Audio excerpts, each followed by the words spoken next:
I want to have you respond to this because I know that you've just been doing some of this work on your show. Right. So there is more money spent right now in immigration, detention, and deportation and enforcement than all other federal law enforcement agencies combined. And I didn't see that talked about in this meeting at the White House. So Latinos also have one of the fastest growing rates of being put behind bars. Every kind of bar. Jail, prison, and detention centers.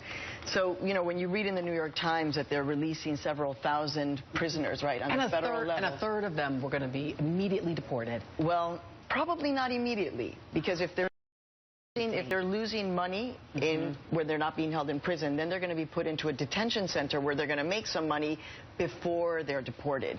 And then, of course, we get to the whole question of who is actually a criminal within the context of immigrant and who's defined as a criminal by the administration. So I'm really happy that this conversation is happening. I mean, I'm just very glad. I think it is a manifestation of a mature democracy that we're discussing this. But there's this whole other thing that's happening in our country that we're not even seeing. Of course, we're reporting it on Latino USA, but on a mainstream national conversation, it's not being talked about.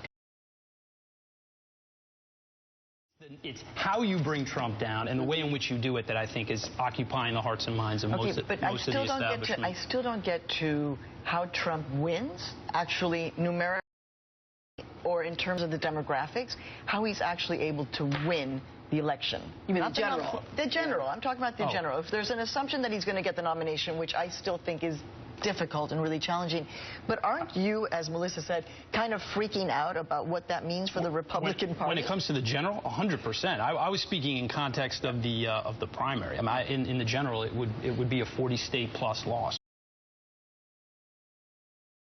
Maria, let me let you in on this because you were telling a story in the break about witnessing something with a police officer who was in plain clothes. Right, and actually, as I'm watching more about this, you know what I'm thinking about is Amadou Diallo. The case of Amadou Diallo, who is stopped, I think it was around midnight, 1 o'clock in the morning. It was at least 4 police officers, all undercover. And Amadou's coming home from vending, and all of a sudden he's being chased by 4 guys wearing, you know, sweatpants or whatever. You know, you don't know in this situation. The story that I witnessed is much less problematic than this. It was simply undercover police officers at 125th Street detaining some people, at least one woman may have jumped the turnstile. What's interesting for me, first of all, I'm a journalist, right? So I'm always, that's my job. I'm always witnessing, watching, and asking questions. But when you see a group of people just standing and watching, nobody was filming it, just standing and watching, I thought, well, isn't this what public servants are supposed to do, right?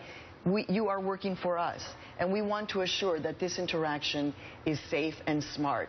And in the end, the 2 people that they had stopped, they let them go. And we heard them say, you know, try not to do this the next time, both of them very decent-looking people again.